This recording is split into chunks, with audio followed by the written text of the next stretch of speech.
বিশ্ব ক্রিকেটের সব রকম আপডেট পাওয়ার জন্য আমাদের চ্যানেলটিকে আজই সাবস্ক্রাইব করে রাখুন। পয়েন্ট খুইয়ে বিশ্ব টেস্ট চ্যাম্পিয়নশিপে ফাইনালের দৌড়ে আরও পিছিয়ে পড়ল পাকিস্তান। পয়েন্ট তালিকায় আগের মতো অষ্টম স্থানে থাকলেও পাকিস্তানের ওয়ার্ল্ড টেস্ট চ্যাম্পিয়নশিপের পয়েন্ট অনেকটাই কমে গেছে। তুলনায় বেশি ক্ষতিগ্রস্ত হয়ে গেছে বাংলাদেশ। তারাও পয়েন্ট তালিকায় ষষ্ঠ থেকে সপ্তম স্থানে নেমে গেছে।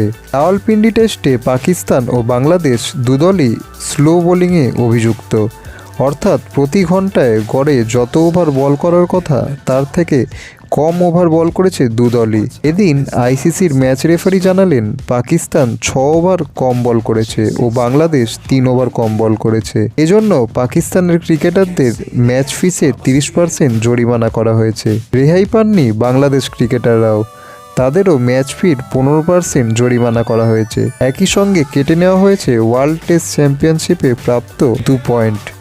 ভিডিওটি ভালো লেগে থাকলে বাংলার ক্রিকেট চ্যানেলটিকে অবশ্যই সাবস্ক্রাইব করে দিন।